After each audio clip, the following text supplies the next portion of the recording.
everybody. It's Justin Case of American Newscape, rejoining our friend Scott Dudley for American Consciousness. Hello, Scott. Welcome back to American Newscape. Hey, welcome, Justin. Welcome, listeners. Welcome, everybody. And I like that little ambient intro song. That is, Well, uh, we are ambient. If nothing else, we are ambient, and we're certainly non-controversial. And I'm thinking that we'll probably be nominated for this year's YouTube Awards under the category of kindest, most gentle, nurturing, supportive talk show ever.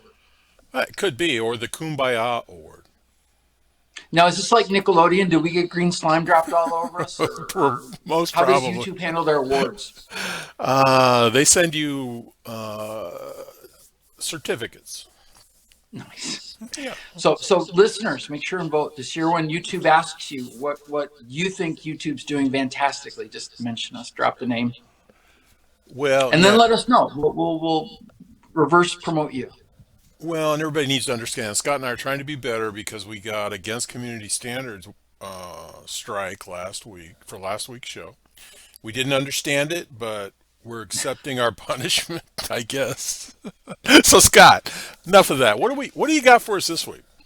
Yeah, I feel like the Detroit Lions secondary and pass interference calls. It's like, are you guys just trying to make the game competitive, and that's why you're calling penalties on me now? Could be. It's holiday season, and so for everyone who's out there listening and doesn't, it's Happy Flag Day 2028. No, that's the thing about podcasts is it could be any time, right?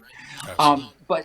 But it is holiday time, and we're it's a little chillier. We're dressing a little bit warmer, and so it's really time to kind of dive into joy, gratitude, happiness, and what we can do, I guess, to manifest, to really create that space around us where everything's all right, where we're at peace, where we're, all of the stuff that could be bumming us out isn't getting through.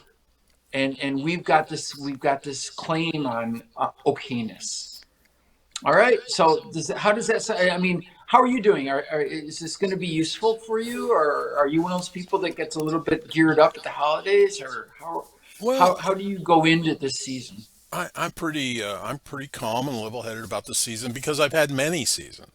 But I do believe in tis the season, and I do recognize that society tends to be kinder, and it's a time of family and friends, in my perspective. And for me personally, buying kava and vitamins on Cyber Monday. Well, you have a plan. Time to stock up, right? So yeah, I think it's an important time, and honestly, it's interesting with families because families. What did Dickens say? It's the best of times and the worst of times. Well, It's families can really magnify some of our really beneficial stuff, some of our really awesome stuff, and they can magnify some stuff that maybe some stuff that didn't quite get healed right, or maybe some stuff that was never really talked out. We just kind of moved on, which was certainly one way to cope with things. But everybody's still carrying little pieces of like resentment or unworked out stuff. So families are an interesting thing. well, they are, and we just rolled out of the Thanksgiving holiday season, and I would hazard a guess if you had issues with family and friends during the Thanksgiving season, you'll probably have problems with them this holiday Making a season. list, checking it twice is not just Santa this year, right? Well, right. Um, and then I think a lot of that, Scott, is perspective. We all have our own perspectives, and I think we can develop one to be kinder and more understanding and more compassionate. And I think that should be our goal all year long. So not the Paul McCartney thing. So live and let live, not live and Yeah, not live and let die. Was that now? Come on. Did Paul McCartney have anything to do with that song? other than the fact that he sang it for the James Bond movie. Okay. Okay. So Okay. that was his. contribution to pop culture in that moment, which is really unusual for Paul because he was always a silly love song kind of guy at the bottom of his songwriting. Well, yeah, but Paul McCartney and Wings, they were trying to be out there as pop as any of them. Oh, absolutely, absolutely. And I'm not gonna lie, I'm one of those people that really appreciates well done pop music. Just the fact that you can do something for that for 3 minutes and 20 seconds reverberates with a large segment of any population or any culture is awesome cool, especially if it's got a nice bridge. Well, I agree, and even I found some disco music redeeming, and I still fall back on some. In the dead of the summer, I call the local radio station and request Disco Inferno when it's I 115 degrees. You know what? That was I was living in Detroit. I got the demo album. I still have that demo album. Oh my Uh, gosh. and it was a groundbreaking kind of moving, shaking. You know why though? I mean, not to like digress into a disco show, but because it included some serious R&B elements to it, in addition to the 120 something odd disco beat. And so you had Dennis Coffey playing rhythm guitar on that, then it was just tight as heck. Well, So yeah. Well, and it gave us songs like Disco Duck. indeed they and the Wrigley Field disco celebration in the Oh middle of yeah, the Tigers White Sox game that canceled the second game. that was Kaminsky Park. Don't blame that on Wrigley I Field. I I saw that happen. And I was it's great watching Tiger fans.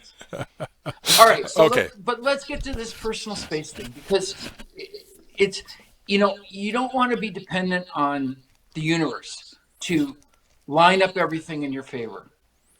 If there's one thing that you learn over time, it's that the universe really doesn't have a very clear idea of what that is, or could be really indifferent about doing it for you.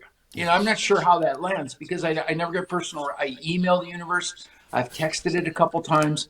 I never really get a clear answer. So I don't know whether they just don't know or they just don't care or maybe they're administering other community standard complaints somewhere. I don't know. Um, but I do know that so the more that we can assume control over our space, over our head, over our feelings, um, the easier it is for us to feel peaceful, perhaps humorous. Being able to laugh in the face of adversity. How cool is that? And so ultimately, at the risk of losing some social media likes because that's so important that we get all stressed out over that, we could talk. Let's talk about some things. I think the first thing you throw out is external considerations. What do you do in your environment, Justin, to control it in a way that it's not stressing you out or just kind of blowing up around you, or how do you manage what kind of things do you do externally? Well, what I do, certainly I try and be as organized as possible so I can find comfort in that organization. And I push ahead. I'm a kind of a driven personality, so as long as I'm moving forward, I don't have time to look at what's behind me. And I think a lot of those self-imposed stresses are from our past. Oh, that's I think part of it is owning the fact that if stuff is really bouncing, you may be helping it bounce, Right. inadvertently. A parenting example pops into my head really quickly, where the minute your toddler throws a tantrum, if you give them what they want, you just guaranteed yourself 20 more tantrums. At least. And so if you didn't like being in the store with your toddler screaming, the last thing you want to do is give them what they want. Right. And so that's an external community. And for me, I'm a less organized person. It's funny. I've got like this baseline of stuff that I really, like I've only got one set of keys. And the reason I do that is because I never want to look for my keys. I always want my keys to be where I put them. And so when I've only got one set, am I darn careful about where I put them? I am. I've Well, got very clear guidelines on that. And I'm not disappointed. Rarely do you see me floundering around the house late for work, going, "Oh, my keys are here somewhere." Well, So that's an example. that sounds like organization, Scott. I mean, I'm the It, same it, way. it's a baseline organization. If you saw my bookcase, or if you saw my car, or if you saw other aspects of my life, you'd say this is the least organized person I've ever seen. So I make a conscious decision whether that organizational energy, whether the stuff, the time and effort I put into being organized, is Wow. going to make my life more peaceful and manageable. And it's a cost benefit thing. So ultimately, I don't go around organizing things that don't really matter to me. Well, I guess I'm in the same boat, Scott. I'm anal about certain things that I feel need to be organized. And then there's a lot of things that fall through the cracks, and then I'll go, "Where is that?" And I'll have no clue. Exactly. So We were, we then, were we were talking about that this morning at the dog park, and the story. And because one of my friends was looking for something, and they were looking all over the place, and they couldn't find it. And I said, "Can you blame your kid for this?" And they're like, "No, no, this is totally me." And I said, "Well, that's one of the good things about having a partner is, I used to be able to say, well, my partner disappeared this on me. They took it, they put it somewhere, I can't find it." And then I told them the story. I said, it took me about 2 years, but whenever I couldn't find something that was important to me, I'd go and ask my wife. I'd say, "Hey, have you seen this or that?" And she'd say the same thing every time. And like I said, it took me about 2 years to kind of get this down. She'd say, "If it's that important to you, put it away. yeah, I am just picking stuff up and putting stuff wherever I want to put. I'm not even paying attention to where your stuff goes. So if you value it, take responsibility for it." And it was like, and like I said, it took a couple of years. I did not kind of instantly click with that one, but I'm better now. but she was right. Oh, absolutely. Yeah, yeah. I was grateful. It was like lesson learned, right? I was like, "Oh yeah, that makes a lot of sense. Darn it." Well, there's so many lessons that we learn late in life that everybody else knew. They knew it in their teens, and here we are, long in the tooth, and we go, "I'll be damned." You know what? But there's an underlying thing there, and that is recognizing that lessons are learnable 24/7. And anything that happens to you could be something that you could learn from, and you could see somebody else learning from something, and you could learn from it too. You don't have to have something happen to you to figure it out. You could look at that other person and go, "Oh, it's really important to pay the property taxes before they sell the house out from under you." Or whatever that little piece of information was. Absolutely. And you can use that and grow with it. So ultimately, I think the ability to stay open and stay aware. One of my greatest disappointments was as a kid. I thought, I can't wait to be a grown up, because when I'm a grown up, I'm done. Right? I don't have to learn anything. I don't have to develop anymore. Everything will be in place, and it'll be like all systems go, and I can just kick back and chill. And nothing was farther from the truth. It's like the list of growth areas just kept expanding and expanding. And now I'm like entering my elder years, and I'm like, "Oh, dude, there's like a whole list of elder things you have to deal with and grow into and figure out. And it's different for other, it's not the same for everybody." And I guess that just never stopped happening. No, I don't. I don't think. And the other coping skill that I have that I'm not necessarily proud of is delusion. If I'm deluded or delusional about something, it's not going to fester as a problem. How do you determine that though? Because one person's delusion is another person's conclusion. Well, I have to jump to it from time to time. I may something may enter my brain and affect the hamster on his hamster wheel, and I'll spark a thought about being overly concerned about something. Let's just say the weather, politics, earthquakes in Northern California, and then it just leaves that fast. It's just I'm deluded. I'm not going to waste brain power on that.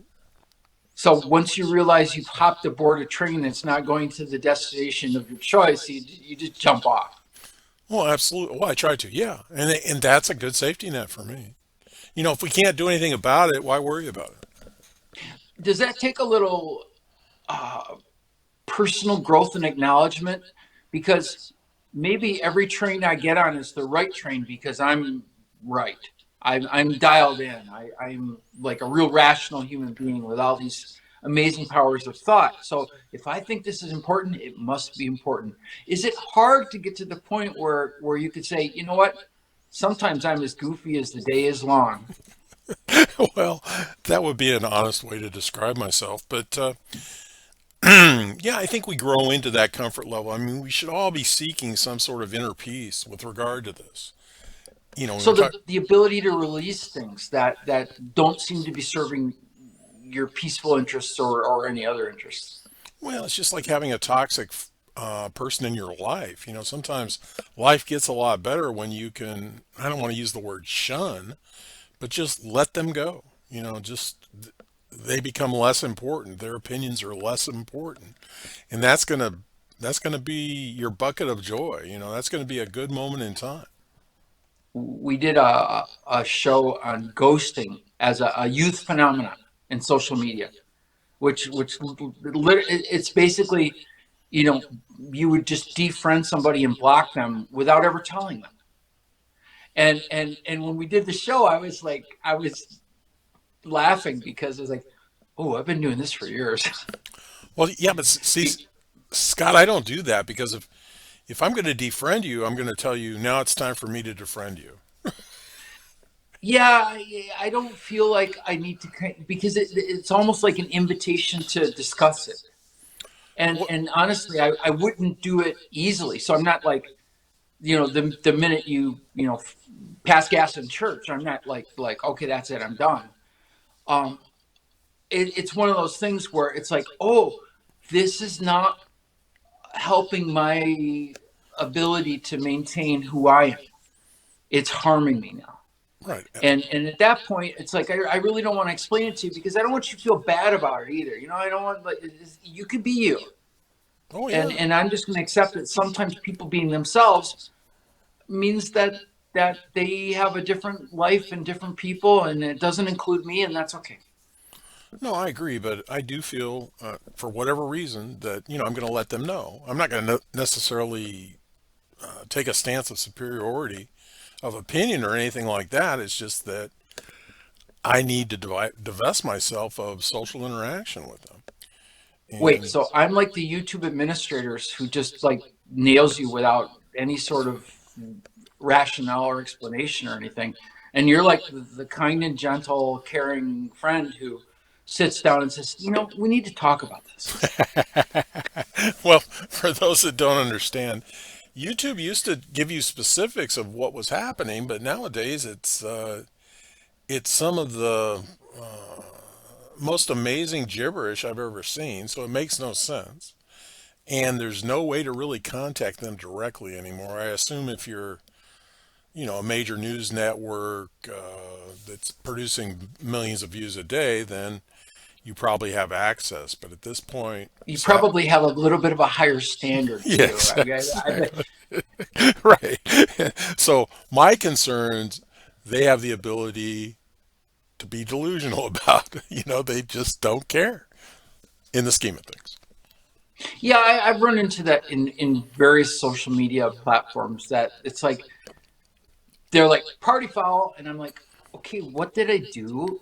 Like, help me here because I'm not deliberately trying to violate your standards. And that's the last thing I want to do. I'm trying to work within your standards to be myself. And so if there's something I'm not supposed to say or do, just tell me, and I'm good. I'm good. There's plenty of other options. So Well, anyway, back. but So what about internal considerations? What do you do for yourself? What are your ways of self soothing, of self calming, of self uh, and if this is going to go into some heavy drinking story, probably we should skip it. But what do you do to kind of not external stuff, internal stuff? Well, I do what I like to call, I check with myself. I'm constantly checking with myself. And what I mean by that is, I've done the face in the mirror thing for so many years, but, if I find myself being distracted, which can be very aggravating to me, I just subconsciously check with myself, what are you doing? And that seems to help me get back on track. Does that Do make you check sense? any of your physiological stats? Like, oh, geez, I'm like, my blood pressure just went up 40 points. No, I probably should. But occasionally, bad moods can be a need to go to the bathroom. Yeah, yeah, yeah, yeah. So, I try and check in. And I call it check in. I know I've got a friend I do a show with. He's a big journaler. I'm a face in the mirror kind of guy. But what we're both trying to do is stay as focused as possible because that focus is very soothing or calming to ourselves. Yeah, yes. You know, I will I surround myself with metaphysically inclined people, and they've got different pathways and they think about things differently, and sometimes uh they put up stuff that I'm like, really? I kind of disbelieve it sometimes. But that environment and those people tend to keep me conscious and aware of the fact that I'm walking around inside of this body and mind, and I have to be responsible for like its state, right? So that helps me a lot. I go, even though I meditate every day, I actually go to an official online meditation class that one of my friends from junior high um, does for the community, and this is no charge or anything. He just throws himself up on Messenger and clicks live, and we Zoom ourselves through a meditation session once a week. Well, and you must find that fulfilling or satisfying, or you must get some benefit from it. And he's good. He brings in lots of different stuff. He brings in stuff that I had sometimes learned a lot about and kind of disregarded after over time. And you just kind of like, okay, well, I'm on to the next thing. And for me, I find it really useful. And the last couple of weeks I've been joining, now that I figured out how to do Zoom in my phone, and I've been joining like right at the same time my dog wants her walk. And so at first I was like, well, no, I have to be like in this sacred space. It has to be all quiet. I basically started getting worked up over all of these external things that were going on. I said, you know what? I bet you I could do this while I'm walking a dog. I bet you, that it's going to be just as rewarding and just as good. And it was. It was a lot of fun. And Well, and and all those people out east that are dealing with below zero temperatures got to see like a guy walking around in shorts and a t-shirt in 75-degree weather in the sunshine. and not making fun of them. And no, no, heavens no. I was bringing good vibes to the group, right? What a lot of people don't realize is what you and I do every week. We are of diverse opinions on lots and lots of things, but I always learn something from you. You always provide a perspective that would have never entered my little mind, and that is an exercise for me, and I find that very fulfilling from time to time. Every once in a while, we say stupid things to each other that must I don't want to say frustrate, but make us ponder why. You mean like really? Yeah, check your meds. Yeah. No. So, but see, that's a mental exercise for me. And this hour that we do, it's not difficult, but it's a lot of work. We're paying attention. We're staying in the moment. We are, and this to me is very similar. I mean, it's just one on one, but it's very similar to the dog park for me, in that I've got all this. It's just that the only thing that community has in common with each other is basically that they have dogs and that they're not, like scared enough, and they have the time to take them to the dog park.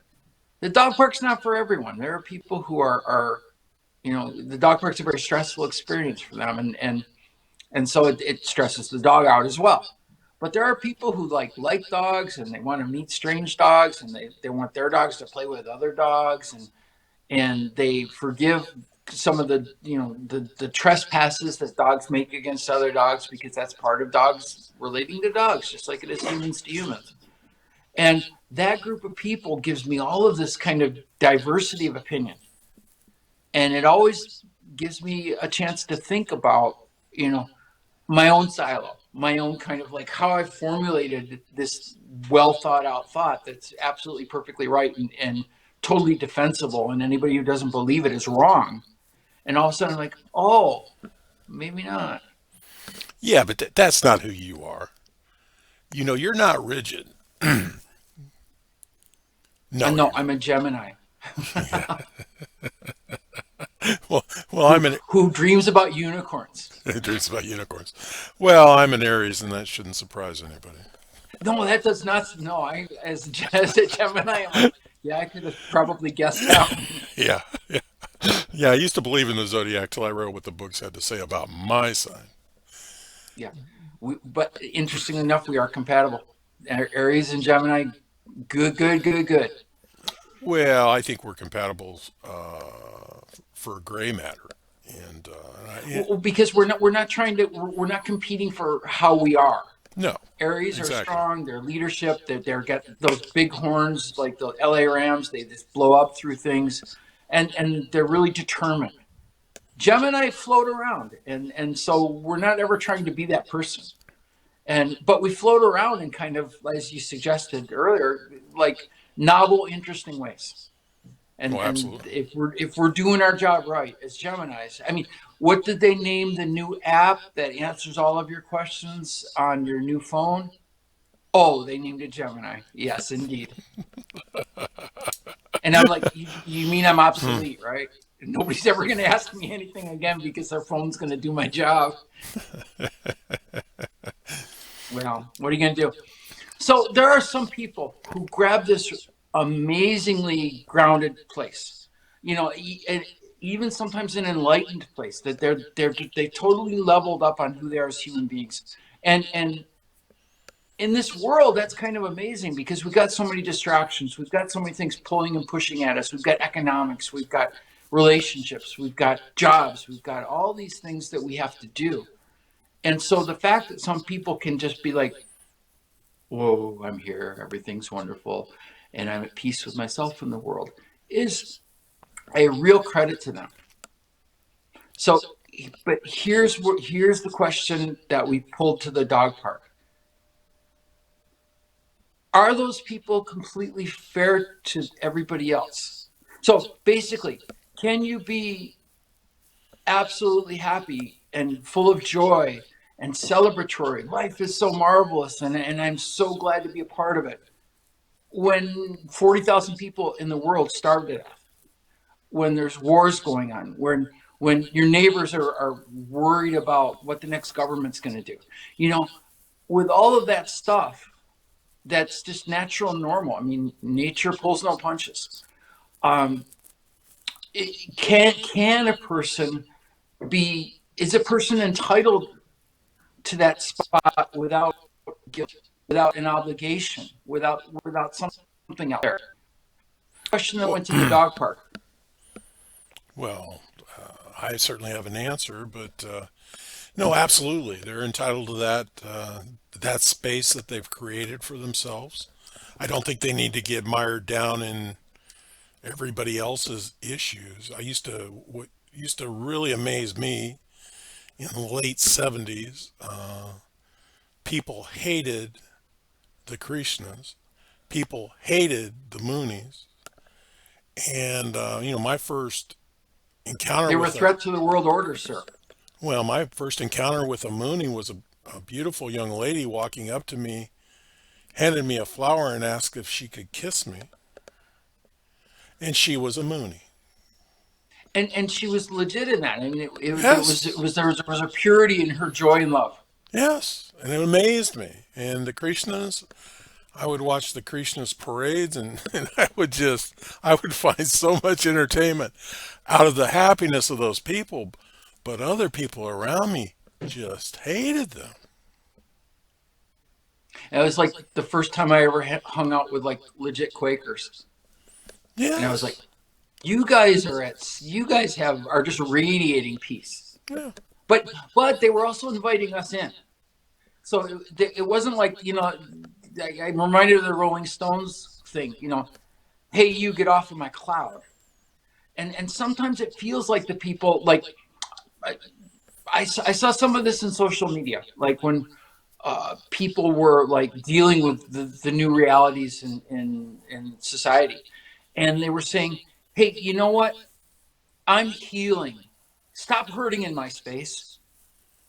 Just don't interrupt my groove with your pain. And I was like, that's kind of harsh. That's kind of almost classist in a way, right? It's almost like, well, I got mine. I got my Zen moment of beauty. You go deal with your stuff because I don't want you creating chaos in my space. And Yeah. and that's kind of weird. It's kind of like well, But those are different personas than you and I have. I mean, we have friends that are, stage 4 cancer on social media that want to be public about it because they think they're doing the world a service. And I make a point to try and be as supportive as I can. Is that Luna? no, that is actually a cat that is out of the foster room named Kiara. Okay. And she's got a natural zoomy to her that she probably will jump up on my shoulder at some point during the show. Well, good, good, good, good. So, She's big. I find I would be very remiss if I didn't reach out to them because they're seeking that attention. They are needing to feel a sense that people do care about them and that they're vital. And in my world, in your world, you believe everybody's vital. Well, yeah, well, that's kind of what started this topic for me was like if I shut myself down, if I quiet everything and I start to feel and I start to just kind of breathe in what's around me, I can feel a lot of suffering. Hmm. And it's not my suffering. It's like, no, this isn't about my back or my hip. This is the world crying. This is moms who just lost their kids somewhere sobbing in anguish. And if you're quiet enough, that stuff to me has always been almost intrusive. So it's almost like I need to keep a little background. I need to keep the radio on in the background so I don't like catch too much of that energy because it will disrupt me. But I have to also be present to it. And to me, my joyful, enlightened spot where I'm just transcendent and none of this matters is a wonderful spot. But if I can't somehow like honor the fact that some people are really struggling to get to that spot. Some people don't know that spot exists. They're just kind of going through life reacting to stuff, paying bills and dealing with hassles and this and that. They don't ever get the time or the opportunity to reach up to that transcendent peaceful place and just say, "Oh, everything's okay right now." And hold it and feel it. That to me was that you're right. That is actually what prompted it. And it was interesting when I took it to the dog park because I got a lot of layers of responses. I got a lot of people weighing in different ways that, again, it's like I learned something from just hearing them. Well, I think, yeah, we always, if we're open, we're always in a state of learning. I mean, if we're active, if we're listening, if we're active listening, we're going to learn something. And then I think it's dependent I, on I us like what we I do with like it. Linda. Linda is like the senior member of the dog park community. 76 goes every day. Her dog's fun, um, and likes me. Anybody whose dogs like me, I like them. But Linda right away was like, I can't be too acting out joyful. I can't walk around and do my happy dance if I know people are hurting around me. And so I may still feel joyful. I may still feel that tranquility. I may still feel that transcendence, but I'm going to be like Barry Sanders when he scored a touchdown. I'm not going to do some sort of crazy dance. I'm just going to give the ball to the referee and walk back to the sidelines and figure out the next play. And that was kind of, to me, that was a really good take, right? I mean, it's like so even if we've got this spot, out of respect for others who may not be there, we shouldn't be too like almost like bragging about our ability to transcend. Interesting. Well, Right? I mean, it was cool. It was like, and right away when she said, yeah, like Barry Sanders handing the football to the referee instead of doing Christmas dance or his whatever in the end zone. And I said, yeah, I always admired people who would do that because it was like, because it's cooler. In a weird way, it's fun to do stuff like that. It's good to celebrate. But that I've been there before. well, yeah, but who can resent the Iggy shuffle? Exactly. Well, no, I'm not saying there. I'm on St. Brown from the and so exactly down on his helmet, and they got it, and it became a meme, and it was very cool. So I'm not hating it, but the fact that somebody is able to impresses me because it's an awareness of your surroundings Well, and and a respect to other people. I think is kind of cool. well, maybe, but Letty that, is that's accepting a lot of responsibility. PhD level lady. Well, It's that and she's always kind of giving her takes always like so grounded out, and I'm always like, I probably should a little bit more because I'm not sure actually what I've got as organized as what you gave me. So with Letty, it was like, if you're not in a space of tragedy, if you're not holding suffering, if you're not holding the space of pain, as for transcendent joy, they're just a poser. You haven't really got to the level. You're just acting like you're at the level, and it's interesting. well, What do you just think? We got posers in the crowd. well, I don't know. I'm happy for her PhD degree and her perception of that, but that's a lot of responsibility. I don't want to feel responsible for society that don't want to accept joy in others.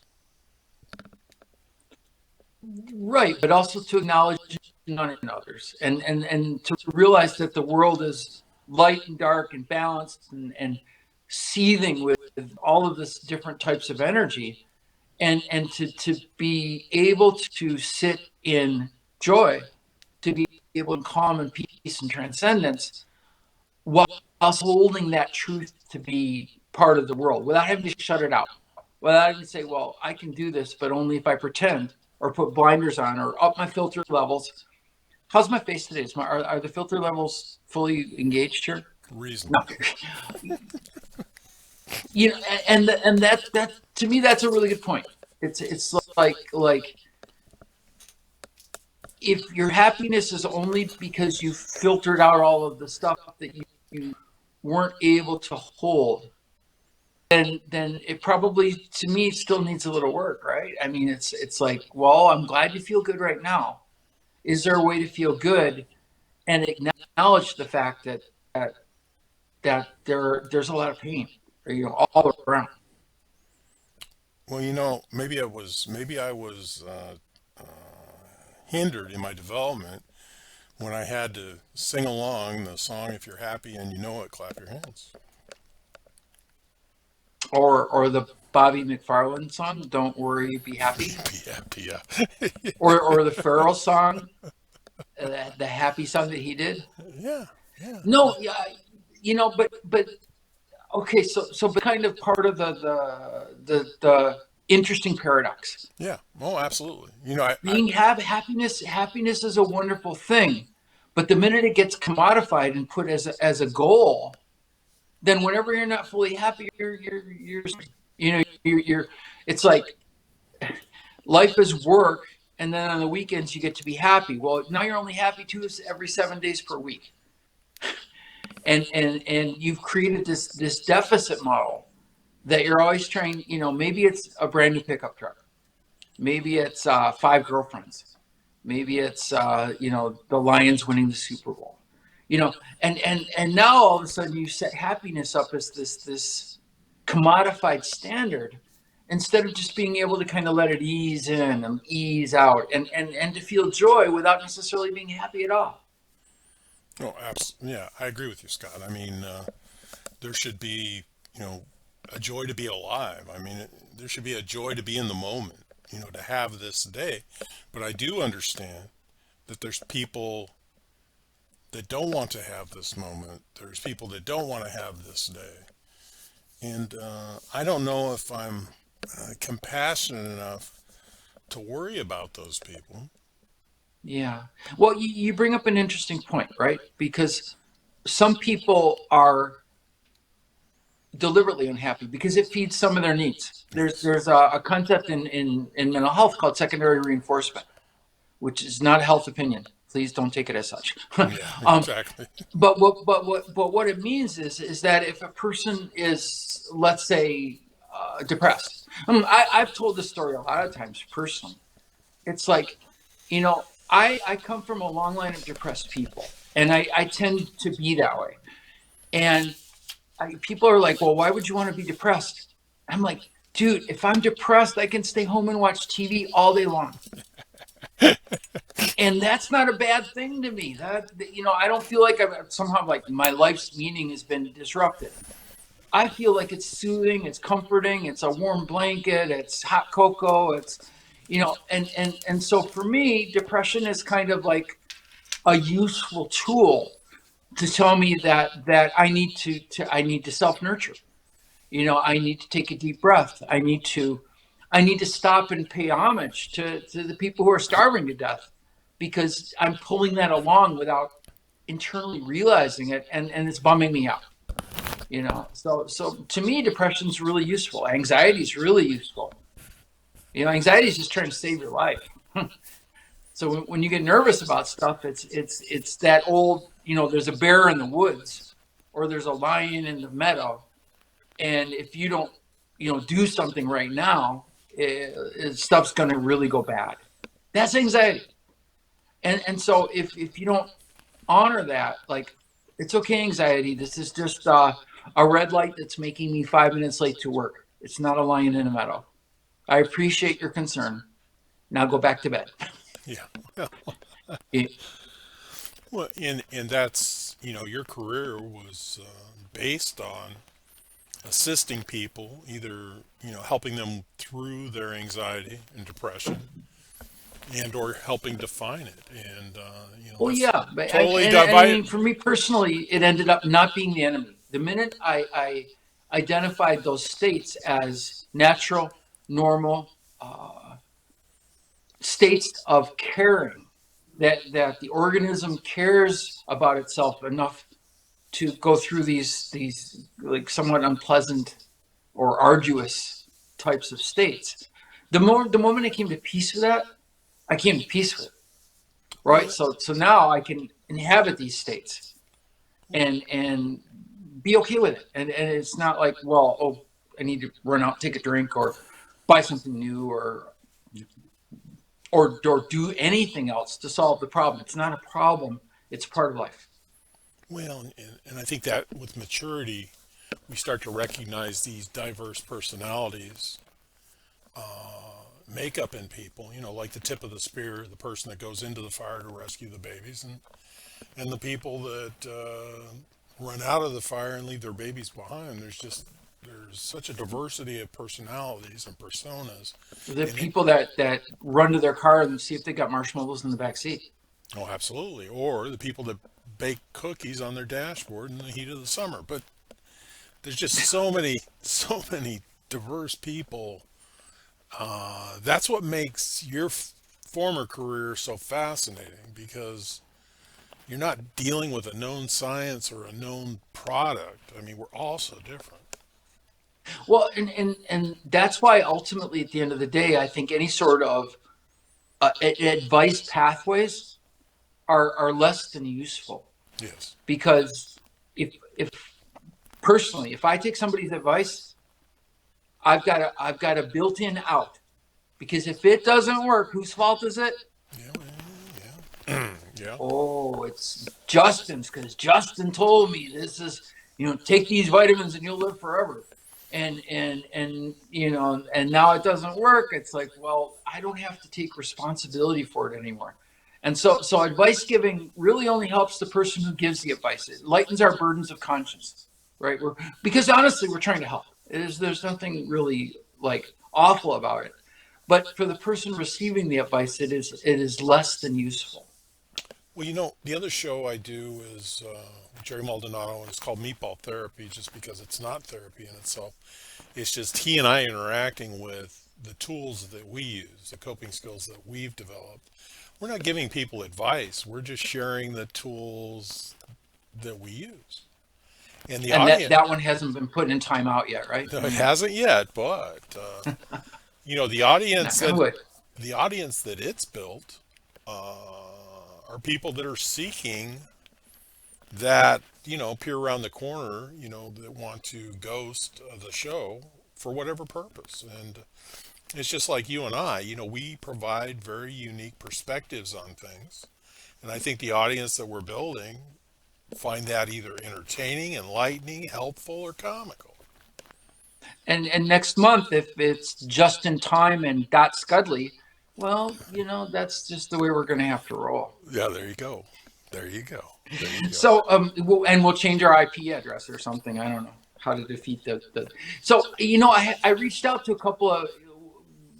One of my favorite people in the world is a psychiatrist that used to work for us, and he's my favorite person in the world because I would have to go in and translate once in a while when he had patients who spoke Spanish, and he was able to connect to them emotionally, to pull out even stuff that they hadn't even thought about, that they were so repressed in, that they couldn't get out. His empathy stuff was off the charts, and he was a freak. He's a freaking mad genius. He'd memorized the DSM.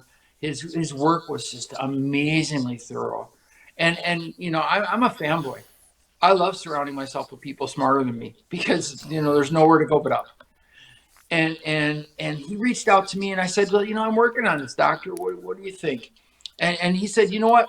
I think honestly, at the end of the day, there's a balance, and you could be lost in kind of a manic sense of joy or a manic sense of transcendence, where you lose your empathy for the world because you're so busy enjoying this gratifying place of peace and love and happiness and tranquility and whatever, that you just kind of leave it all behind, and that's too much. And he said, on the other hand, there's so much suffering in the world that if you embrace all of the suffering in the world, for many people, for virtually everyone, that's going to be overwhelming. And so there's got to be a balance. You've got to be able to kind of go partial throttle in both directions, and then kind of go back to what Letty said, complete the circle. Hold it, validate it, and honor it, but not let it like wash you away like yesterday's tsunami. Well, it's just like, in psychiatry and psychology, there's so many practitioners that are in such a miserable state of mind because they are dealing with severe emotional problems of others day in and day out, and they can't step away from it.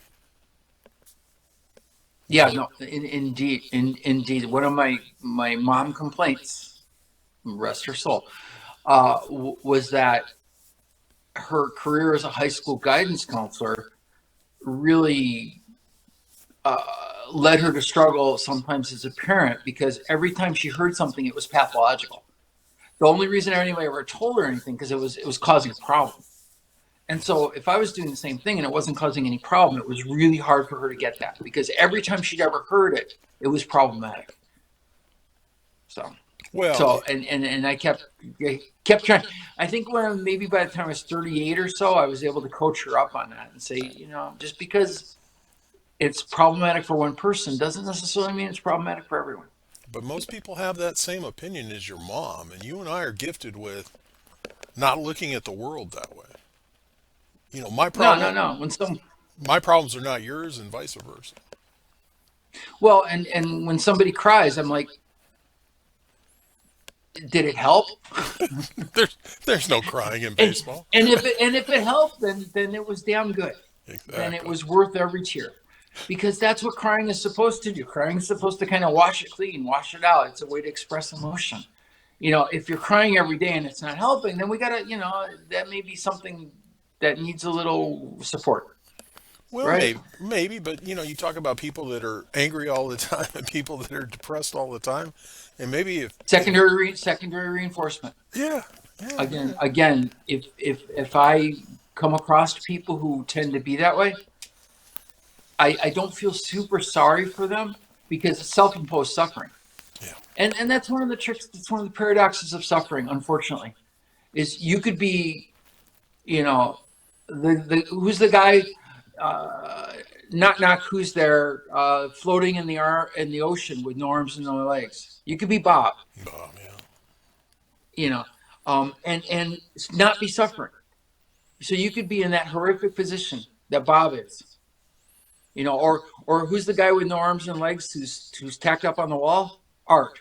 All You right. could be Art, Yeah, you could be all right. and still be perfectly okay, and still have the ability to transcend.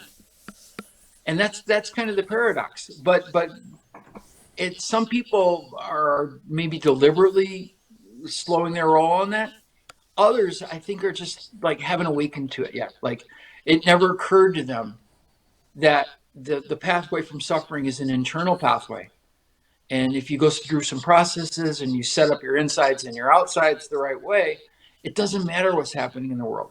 It doesn't matter what's happening in your back. It doesn't matter what's happening with your health. It doesn't matter what's happening, with the cat who's tearing something up right now that I need to deal with. You know, uh, None of that stuff has to matter if you're able to kind of take charge over that and hold it, and hold it in a way that doesn't beat you up.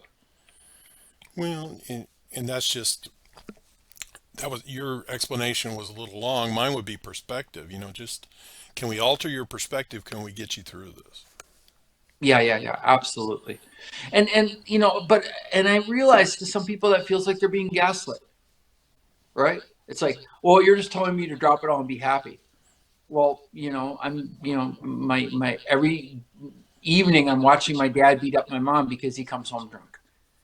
And that's a hard thing to just kind of like, don't worry, be happy, and so there's an element of that too. I think, to be fair, there are some people whose suffering is so embroiling, so engaging, that just sing a happy song and dwarf your way out of this is not going to Disney the world up.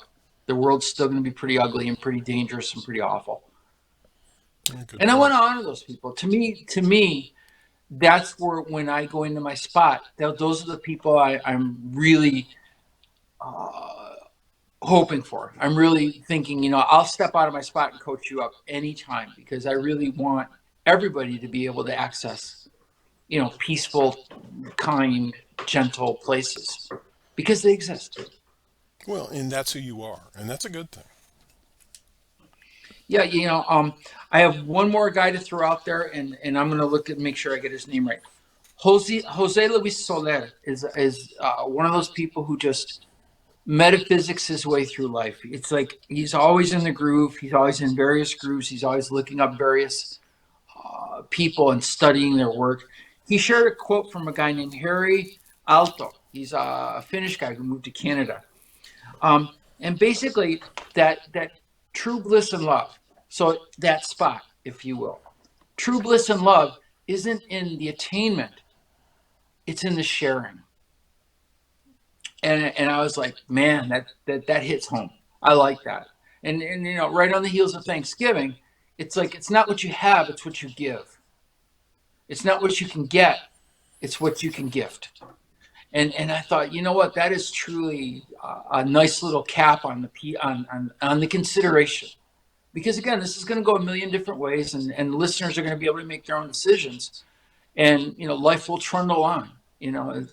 I doubt this will be the transcendent moment that just stops everything, and we all sing "Kumbaya" on next week's show. Yeah, kumbaya. Yes. Well, I agree with him. In the old, one thing that I've always said is you have to get in a place where you can allow people to love you. If that makes any sense to you, Scott. It does. I'm it's that's funny because that's a harder one for me. It's like I want to be as authentic as I possibly can, but I never want to be like reliant upon other people's approval or love because that pulls me off of me. No, You but know, I end up trying to fit my square peg into a round hole. that's not the statement at all. I mean, it's allowing them to love you, and it's not you have no requirement that they love you. It's just you're letting them love you. By Now, not. I was one of those people who had to do heavy work on when they'd say "great job." I'd be like, "Oh no, not really." You know, it was hard, and Okay. they were offering love, they were offering gratitude, Mm-hmm. and I always felt, I don't know, guilty, like I don't deserve this much, or God, who was the person who said it? The cowboy actor um, said, "Never become a hero before you die," because you're gonna get chopped down at some point. And that when he said that, Gene Autry, and when he said that, I was like, oh, you know what? That makes really good sense. And so that was always kind of, and I heard that as a kid. I actually met Gene Autry and got his autograph at a Tigers baseball game back when he owned the Angels. So I always took those words to heart, and so it always made it a growth step for me. To even when you say complimentary things about me, Justin, I'm like, oh, I'm not so sure. Okay. Now I have to keep doing it. All right, Scott. What? You set the bar higher. Okay. Let's. Why don't we put this one in the books? But why don't you give us a couple takeaways from this that might make us a little bit more joyful this season? Yeah, I think our first commitment is to find it. Is to find that spot that's inside of all of us, and to be disciplined enough to do the necessary work to put aside the fluff and the noise and the distractions and the easy reasons to be mad, the easy reasons to be anxious. It's like they're always going to be there, and somehow they disrupt and distract and pull us away from that spot of peacefulness. So I think the first step is to find it and cultivate it and make it yours. And then I think the next natural step is to share it, is to recognize that some people are going to have a lot harder pathway, and to acknowledge that just because I made it, I don't have to pull up my ladder. I don't have to hey, you get off of my cloud. I can sit there and just radiate it. And first of all, I'm gonna touch all the people that whose lives I connect to, right? But then secondly, I can start radiating it well enough that it becomes secondhand. The lady I held the door open for in the grocery store, then goes home and she's nice to her kid, and she doesn't even know why. She's like I'm just being nice right now, and she doesn't stop and self-examine or figure it out, but she's being nice because I was nice. You know, how do we get that state of awareness and then cultivate it? Because ultimately, we talk about things going viral. It's kind of a new social media thing, and we could make human behavior viral. There's nothing stopping us from a tipping point of kindness, of consideration. And holiday season is the best time to bust it out, man, because everybody's trying to get that last TV set. Everybody's rushing to get this. They forgot stuff for their Thanksgiving dinner. Everybody is more inclined to get lost in the busyness, or the anticipated family dynamics of the holidays. It's a really good time to be nice to each other. Why not? Well, why not? I think that's a great perspective, Scott, even for you. Let's hope it passes the test. Yeah, exactly. All right, everybody. Thanks for joining us. Remember, additional information and links provided in this video is read more. Today's the day to subscribe to this channel. Please learn more about Scott when time permits.